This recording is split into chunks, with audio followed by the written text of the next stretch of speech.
की जय, धर्मवीर छत्रपती संभाजी महाराज की जय, राजमाता राष्ट्रमाता जिजाऊ की जय, भारत माता की जय. तर आजचा कार्यक्रम माझ्यासाठी एक वेगळा होता, आगळा होता आणि मी काहीतरी तुम्हाला सांगण्यापेक्षा मीच काहीतरी आज शिकून जाण्यासाठी आलोय असं मला त्या कार्यक्रमाच्या माध्यमातून बोलायला सुरुवात करायच्या अगोदर मी मेघा डुकरे यावर्षी 10वी तो, पुढील वर्षी पास होणार नाही, 11वीला जाणार ना, त्यावेळेला तुला लागतील तेवढ्या वह्या आणि माझ्याकडून एक बॅग तिला कॉलेजला जाण्यासाठी. यायचं घरी भेटायचं, चहा घ्यायची, तुझी वह्या आणि तुझी बॅग तू येऊन घेऊन जायचं. तर आज एक ज्या वेळेला कार्यक्रम सुरुवात झाला, मुली एवढं सुंदर छान नटून थटून बसलेत आणि मुलं आमची इथं बसलेत आणि कार्यक्रम जसा पुढं जात होता तसं सगळीच्या सगळी बक्षीस मुलींनी पटकावलेत. तुम्ही काय करायला? तुम्हाला पण मिळाले, पण तुलनेनं जास्त मुलींना मिळाले.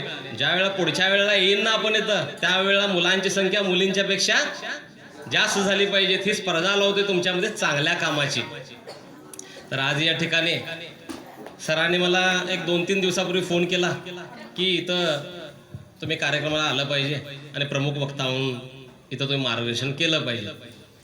खरं तर माझा पिंड ऐतिहासिक सामाजिक कामाचा, राजकीय क्षेत्रामध्ये इकडं तिकडं माझ्या मित्रांच्या माध्यमातून चांगल्या कामामध्ये आम्ही उतरत असतो, चांगली कामं करत असतो. पण मुलांना प्रबोधन करायचं काय? मग सरांना सांगितलं मी ऐतिहासिक गोष्टीवरती बोललं तर चालेल काय? तर 100% सरांनी मला होकार दिला आणि मला बरं वाटलं की बाबा इथं ऐतिहासिक गोष्टी सांगायला मिळतंय. आणि ज्या वेळेला ही 10वीच्या वर्गातली मुलं, ज्या वेळेला तुम्ही ही शाळेचं कंपाऊंड किंवा शाळा सोडून ज्या वेळेला बाहेर जाता, बाहेरच्या विश्वामध्ये जाता, त्यावेळेला कोणीतरी तुम्हाला प्रेरणास्थान पाहिजेत, आयडॉल पाहिजेत. नाहीतर आज पिक्चरांच्या माध्यमातून तुमचे आयडॉल फिक्स झालेत काही मुलांचे आणि मुलींचे, बरोबर ना? तर तुमचे आणि आमचे आयडॉल जे या शाळेचं नाव आहे ना, मराठा मंडळ, जे मराठा मंडळ, हे मराठा नाव नावारूपाला आलं ते छत्रपती शिवाजी महाराज, राजमाता राष्ट्रमाता जिजाऊंच्यामुळे आणि त्यांनी केलेल्या कार्यांच्यामुळे, त्यांनी उभं केलेल्या मराठा साम्राज्यामुळे. ज्या वेळेला तुम्ही इथून जाता त्यावेळेला तुमचं प्रेरणास्थान राजमाता राष्ट्रमाता जिजाऊ असली पाहिजेत, छत्रपती शिवाजी महाराज असले पाहिजेत. हे मी शिवचरित्र सांगणार नाही तुम्हाला, त्या ऐतिहासिक घटनातील 2-3 घटना सांगणार आहे. पण त्या अगोदर त्या ऐतिहासिक घटनांच्याकडं बघायला कसं पाहिजे आणि आपण वाचन कसं केलं पाहिजे हे तुम्हाला मी सांगण्याचा इथे छोटासा प्रयत्न करणार. आता भरपूर मुलाने सर रनिंगमध्ये सुद्धा भाग घेऊन बक्षीस मिळवले. याच्यामध्ये मॅरेथॉन पळणार आहे. किती जणांची इच्छा आहे बाबांनो? हात वरती करा. मी मॅरेथॉन रेस पळणार आहे. शाबाश. एकटाच? 2, 3, 4. तरी मॅरेथॉन ही स्पर्धा किती किलोमीटरची असते ह्या सगळ्या गोष्टीचा तुम्ही अभ्यास केला. जवळजवळ 42 किलोमीटरची स्पर्धा असते, बरोबर ना? 42 किलोमीटर धावायची तुमच्यामध्ये पहिल्यांदा क्षमता तयार करा. आणखी एकटा, बरोबर. तर ही स्पर्धा कुठं झाली आणि या स्पर्धेमागचा इतिहास काय पहिल्यांदा जाणून घ्यायचा. ग्रीसमध्ये अथेन्स नावाचं एक शहर होतं. त्या शहरामध्ये, त्या भागामध्ये एक युद्ध झालं. ते युद्ध तो राजा जिंकला. ते जिंकलेलं युद्ध सांगण्यासाठी एक सैनिक खूप आनंदानं पळत जातोय आणि ती युद्धाची बातमी, युद्ध जिंकलेली बातमी आपल्या राजाला सांगतोय आणि एवढ्या उत्साहानं तो न थांबता पळत आलेला असतो. अंगावरती कवच असतात, हातामध्ये भाला असतोय, तलवार असतो, हे सगळं घेऊन पळत असते वेळी तो ती बातमी, आनंदाची बातमी त्या राजाला सांगतोय, अथेन्सच्या राजाला सांगतोय आणि गतप्राण होतोय. राजाला खूप आनंद होतोय की आम्ही ते युद्ध जिंकलेलं आहे, पण सांगणारा सैनिक हा गतप्राण झालाय, हा मृत्युमुखी पडलाय. म्हणून ह्याचं स्मरण म्हणून त्या राजानं ग्रीसमध्ये मॅरेथॉन ही स्पर्धा आयोजित केली आणि ती आज सुद्धा आपण आचरणात आणतो. बऱ्याच ठिकाणी आपण ती स्पर्धा पळतो. सांगायचा उद्देश एवढाच की बघा, परकीय असते, ग्रीसच्या राजाचं परकीयाने 42 किलोमीटर धावून आलेल्या सैन्याच्या स्मरणार्थ काय केलं, मॅरेथॉन स्पर्धा आज सुद्धा पळली जाते, त्याच्यामध्ये आपण मोठ्या संख्येनं भाग सुद्धा घेतो. हे परकीयांच्यापासून शिकण्यासारखं आहे. आता ही घटना आमच्या इतिहासामध्ये कशी लागू पडते, एक छोटासा किस्सा सांगतो मी. 12 जुलै 1660ला एक घटना घडली. हिंदवी स्वराज्यावरती परकीय आक्रमण सिद्दी जोहरचं झालं. पन्हाळगडाला वेढा पडतोय. जवळजवळ 150 दिवसाचा लॉकडाऊन छत्रपती शिवाजी महाराज भोगतात. आपण सुद्धा लॉकडाऊन भोगला ना. किती दिवसाचा होता तो? 21 दिवसाचा, 14 दिवसाचा, 30 दिवसाचा. असा लॉकडाऊन ज्या वेळेला आमच्या देशामध्ये लागू झाला त्यावेळेला आपण किती कंटाळलो. तसा लॉकडाऊन जवळजवळ 150 दिवसाचा 1660 साली छत्रपती शिवाजी महाराजांनी पन्हाळगडाच्या त्या वेढ्यामध्ये गाठला. लढाई जवळ 40,000चा फौज वेढा पडलेला असं पन्हाळगडाला. आणि इतिहासामध्ये अशी नोंद आहे की बाबा पन्हाळगडावरून बाहेरून आत जायला पांखरू सुद्धा मारणारे एवढा कडक वेढा सिद्दी जोहरनं तिथं बांधून ठेवला होता. मग करायचं काय? शक्तीपेक्षा युक्तिश्रेष्ठ हे छत्रपती शिवाजी महाराजांचं चरित्र वाचल्यानंतर तुम्हाला समजतंय. हे या घटनेतून तुम्हाला दाखवण्याचा एक छोटासा प्रयत्न. एक घटना तुम्ही ऐकला मॅरेथॉनची, समजली ना. ते 42 किलोमीटरची दौड होते, 42 किलोमीटरची रेस होती. आता इथं काय घडलं बघा. ज्या वेळेला शक्तीनं काम चालत नाही त्यावेळेला युक्तीनं काम केलं पाहिजे म्हणून छत्रपती शिवाजी महाराजांनी इथून निसटण्याचा प्रयत्न केला. हे निसटण्याचा प्रयत्न करते वेळी 2 लोक त्याच्यामध्ये हुतात्मा झाले. एक बाजीप्रभू, तुम्हाला इतिहास माहिती आहे बाजीप्रभूंचा. दुसरा कोण होता सांगा? छत्रपती शिवाजी महाराजांचा वेश धारण करून कोण गेला? शिवा काशीद.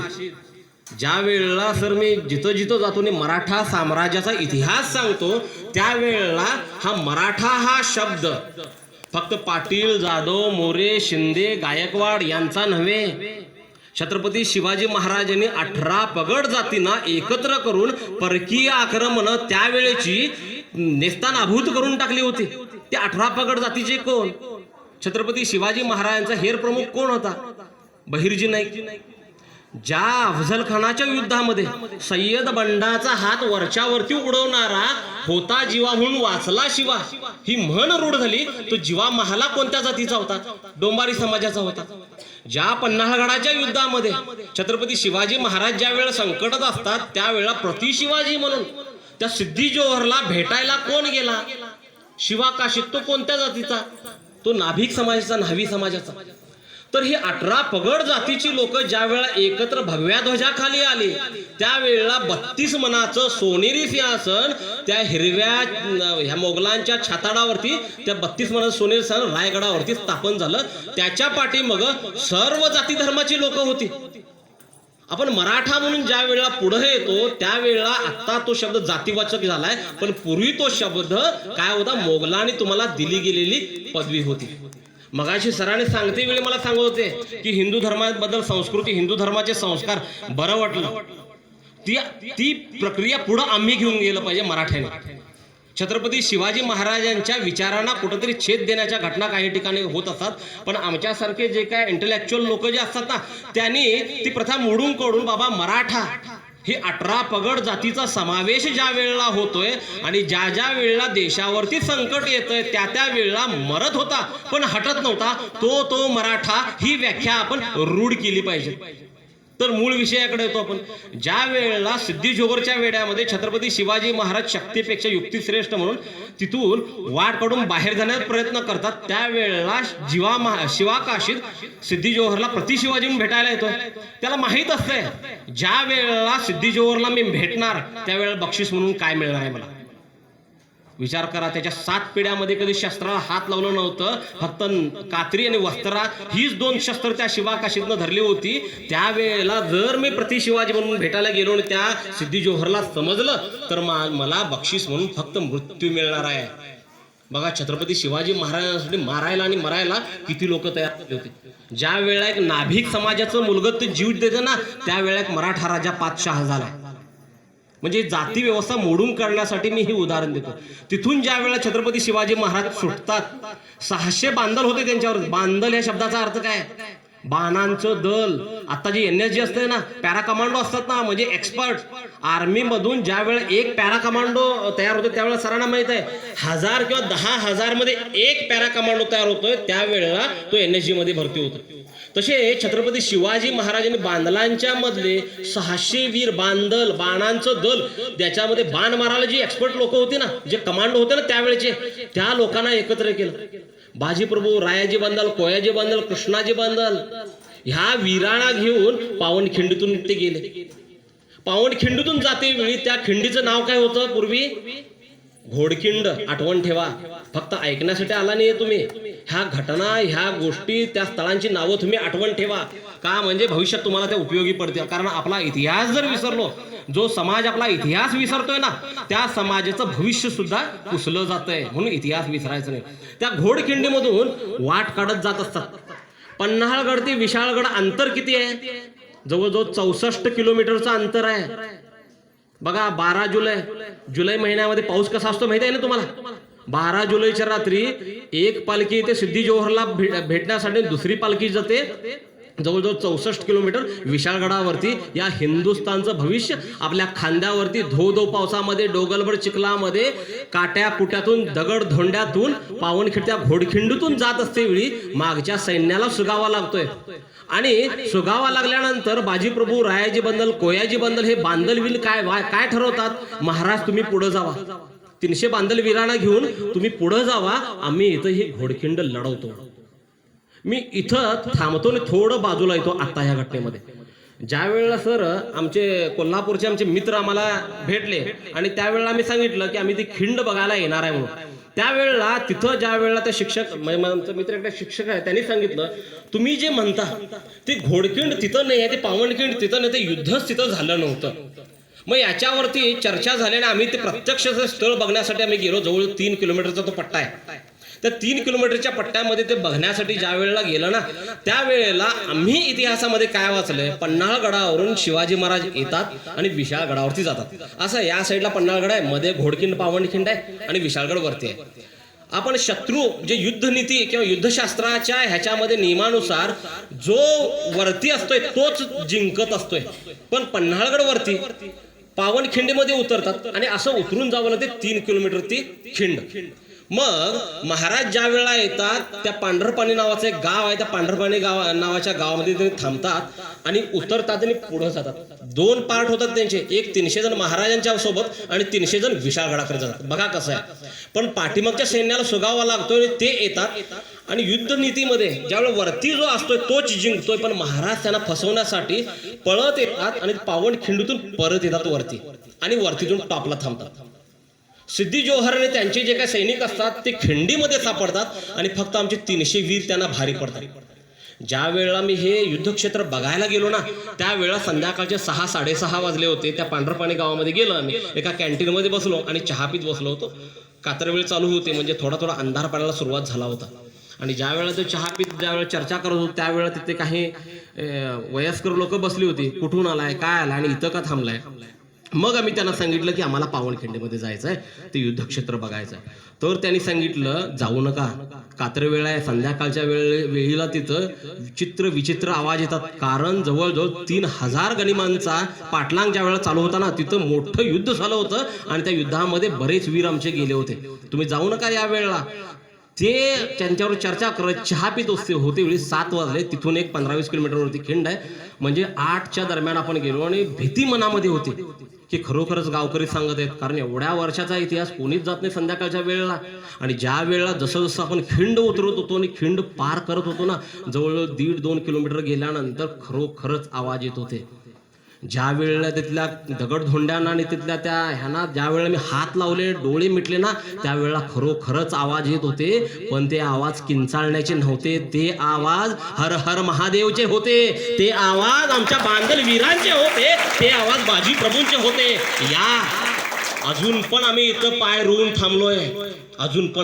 थांबलोय, जोपर्यंत आमचा राजा विशाळगडावरती सुखरूप पोचत नाही ना, तोपर्यंत आलेल्या गनिमाला इथंच पाडवण्यासाठी आज सुद्धा ते बांदलवीर आणि ते बाजी प्रभूंची आत्महत्या ह्याच्यामध्ये भटकत आहे.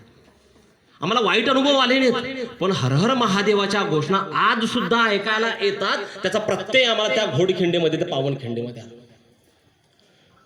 थांबतो आता इथं, पुढे जाऊया आपण. ज्या वेळेला पन्हाळगडापासून विशाळगडापर्यंतचा जो अंतर आहे 64 किलोमीटरचा, अंगा खांद्यावरती ह्या हिंदुस्थानचं भविष्य ज्या वेळेला एका रात्रीमध्ये आपण ज्या वेळेला पन्हाळगडावरती विशाळगडावरती पोहोचवतो, त्यावेळेला ते अंतर होतं 64 किलोमीटरचं. बघा कुठली दौड मोठी. अथेन्सच्या ठिकाणी एक युद्ध होतंय, ते युद्ध जिंकतंय आणि युद्ध जिंकलं म्हणून सांगण्यासाठी एक सैनिक जातोय, आपल्या राजाला सांगतोय, आणि तो राजा एका सैनिकाच्या स्मरणार्थ मॅरेथॉन ही रेस आज सुद्धा आपण ती पळतोय. आणि 64 किलोमीटरची जी एवढी मोठी दौड जे पावनखिंडीतल्या त्या वीराने, त्या बाजीप्रभूने बांदल वीराने जी दौडली आणि या हिंदुस्थानाचं भविष्य टिकवून ठेवलं, आणि आज ज्या काय रंगीबिरंगी साड्यामध्ये तुम्ही फिरताय ना, ते त्यांची देण आहे, त्या वीरांची देण आहे. त्यांनी रक्त सांडलं म्हणून त्या रक्ताचं प्रतीक म्हणून आज तुम्ही तुमच्या कपाळावरती लाल भडक जो कुंकू लावताय ना, ते रक्ताचं प्रतीक आहे. त्या वीरांना तो सन्मान आहे. जावा तुम्ही उत्तरेमध्ये, जावा तुम्ही बिहारमध्ये, जावा तुम्ही बंगालमध्ये, त्यांनी जास्त करून कुंकू लावत नाहीत, त्यांनी लावतात सिंदूर. ताई बघितलं ना, इथं ज्या वेळेला आपण कामगार वर्ग येतोय त्यावेळेला त्या महिलांच्या कपाळामध्ये असते बिंदी, असतोय त्यांच्यामध्ये कुंकू, पण तो त्यांनी काय म्हणतात, मांग मी सिंदूर. सिंदूर असतोय तुमच्याच कपाळावरती लाल रंगाचा कुंकू का असतोय माहित आहे? कारण या भारत मातेच्या चरण कमलावरती तुमच्या आणि आमच्या बापजाद्यांनी रक्ताचा आणि मांसाचा अभिषेक ज्या दिवशी घातला, तेव्हा ह्या देशाची देव, देश, धर्म, संस्कृती आणि तुमच्या आणि माझ्या मुलीच्या, आईच्या, बायकोच्या आणि बहिणीच्या कपाळावरचं कुंकू सुरक्षित राहाय, त्यासाठी मराठे मग ते एका जातीतलं नव्हे. ज्या वेळेला दक्षिणमध्ये येतो ना, त्यावेळेला दक्षिण भारतातले सगळेच मराठे होते. तुम्ही ह्या भारताचा इतिहास तपासा, सर आहे तिथं, इतिहास सांगतील तुम्हाला. कधी तुम्ही ऐकलाय, कधी तुम्ही वाचलाय राजपूतांचं आक्रमण तामिळनाडू, कर्नाटकवरती झालेलं? ऐकलंय? जाट आज ज्या वेळेला जाटाने आंदोलन पुकारले, त्यावेळेला म्हणजे कमांडो लावले, त्यांनी मिलिटरी उतरले आज रस्त्यावरती दिल्लीच्या. शीख 10 गुरु गेले, महापराक्रमी. त्या लोकांचं आक्रमण कधी महाराष्ट्रावरती, कधी कर्नाटकावरती, कधी तमिळनाडूवरती, कधी केरळावरती ऐकलंय नाही. एवढ्यासाठी मराठे महान, कारण त्याने तंजावर पासून काश्मीर पर्यंत आणि आसाम पासून काबूल, कंदाहार आणि इराण पर्यंत. मी सर आमच्या घरी ज्या वेळेला आपला आमंत्रण पत्रिका द्यायला आले होते, त्यावेळेला छोटीशी घटना वाचली मी. ज्या वेळेला योगी आदित्यनाथजी त्या औरंगजेब म्युझियमचं नामांकन छत्रपती शिवाजी महाराज करतात, त्यावेळेला छोटीशी बातमी आली होती इराणच्या खलिफाची. खलिफा हा शब्द तुम्ही आठवण ठेवा. इराणचा खलिफा हा उर्दू शब्द आहे, पारसी शब्द आहे, त्याला राजा म्हणतात. तर इराणच्या खलिफाचं एक पत्र आलं, तुम्ही जो शिवाजी महाराजचं नावाचा उल्लेख जो करताय ना, त्या मराठ्यांचं आक्रमण काबूल, कंदाहार म्हणजे इराण पर्यंत झालं होतं. आम्ही इतिहासामध्ये काय म्हणतो, अटकपर्यंतच मराठ्यांचं राज्य होतं, पण नाही. त्यांनी एक पत्र पाठवलं आणि त्याच्याबरोबर एक पुरावा सुद्धा पाठवला. तो पुरावा असा होता, आमच्या मस्जिदींच्या मध्ये, आमच्या ज्या वेळा इराणच्या त्या मस्जिदींच्या मध्ये ह्याचा तिखटाचा म्हणजे मिरचीचा ठेचा आणि बाजरीची भाकरी आम्हाला आमच्या मस्जिदांच्या मध्ये मिळाली. याचा अर्थ काय, फक्त मराठ्याने अटकपर्यंतच गेले नव्हते, तर काबूल, कंदाहार, इराण पर्यंत आक्रमण तुमच्या आणि आमच्या पूर्वजांनी केलं होतं. हे सांगायचं तात्पर्य एवढंच, ह्या राजपूतांच्या मध्ये, शिखांच्या मध्ये, जाटांच्या मध्ये, इतर जमातींच्या मध्ये शूर पुरुष नव्हते असं नाही. मी त्यांची तुलना म्हणजे इतरांच्या बरोबर करीना, पण तुमचे पूर्वज काय होते. जिंजीमध्ये तुमची राजधानी होती, काबूल, कंदाहार पर्यंत तुमचे पूर्वज गेले होते. बंगालमध्ये आज सुद्धा तुम्ही बंगालमध्ये ज्यावेळेला बंगालचा इतिहास वाचता, त्यावेळेला मराठा डिच नावाचं मोठा खंदक तिथं आहे म्हणे.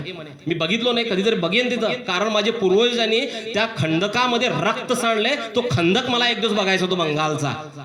त्या बंगालमध्ये मराठा डिच नावाचा एक मोठा खंदक जो बांधलाय, तो तुमच्या पूर्वजांनी. हे का सांगतो मी तुम्हाला, तर तुमचे पूर्वज एवढे शूरवीर होते. एक वेळेला या संपूर्ण देशावरती सम्राट अशोकानंतर मराठ्यांचंच राज्य होतं, आणि ते मराठे फक्त पाटील, मोरे, गायकवाड, शानूकुळी नव्हे, तर सर्व जाती धर्माचे, 18 पगड जातीचे, बहिर्जी नायकाचे वंशज, जीवा महालाचे वंशज, शिवा काशीदांचे वंशज, रायप्पा महारांचे वंशज होते ते मराठे. तर आमचे पूर्वज एवढे मोठे, एवढे शूरवीर होते, मग आपण पाठीमाग का? आज मुलींनी सर्वात जास्त काय बळकावलेत, पदक बळकावलेत. तुम्ही सुद्धा त्यांच्या खांद्याला खांदा लावून सर्वांनी पुढील वेळेला प्रयत्न केलेच पाहिजेत. तर बघा, परकीयांनी आपला इतिहास 42 किलोमीटरची रेस मॅरेथॉनच्या स्वरूपात आज सुद्धा काय केलं आठवण ठेवतोय. 42 किलोमीटरची रेस आपण म्हणजे 64 किलोमीटरचा जो पट्टा होता, पन्हाळगडापासून विशाळगडापर्यंत ज्या ज्या वेळी तुम्ही मॅरेथॉन रेस पळाल त्या त्या वेळेला तिथल्या मुलांच्यावर तुम्ही चर्चा करा. ही मॅरेथॉन रेस ना एक व्यक्ती गेलाय तिथं 42 किलोमीटरचे मान्यच आहे, पण त्याच्यापेक्षा जास्त 64 किलोमीटरचा पट्टा आम्ही महाराजांना खांद्यावरती घेऊन सुखरूप त्या विशाळगडावरती पोहोचवलो. ही घटना तुम्ही तुमच्या आयुष्यामध्ये मोटिवेशन करण्यासाठी ठेवा, कारण आम्ही कुणापासूनच कमी नव्हतो. मी परवा सरांच्यावर चर्चा केली, त्यावेळेला इंग्रजांचं एक उदाहरण दिलं. इंग्रजांचं संपूर्ण जगावरती राज्य होतं, त्यांच्या साम्राज्यामध्ये सूर्य मावळत नव्हता. हे ऐकलंय ना तुम्ही? इंग्रजांच्या साम्राज्यामध्ये सूर्य मावळत नव्हता, याचा अर्थ का त्यांनी जगावरती राज्य केलं होतं. त्यांनी 2 जातींचा उल्लेख खास करून लिहून ठेवलाय आपल्या इतिहासामध्ये. त्यांनी आम्हाला सांगायला म्हणजे आम्हाला त्यांनी सांगितलं नाही. एक इस्रायलची ज्यू आणि दुसरे हिंदुस्थानातले मराठे, ह्या 2 आम्हाला जगामध्ये मार्शल जाती आम्हाला आढळल्या की ह्यांना हरवणं दुरापास्त होतं. हे लिहितंय कोण? ज्यांनी जगावरती राज्य केलं ते लिहून ठेवतात. आम्हापासून त्यांनी दडवून ठेवलं.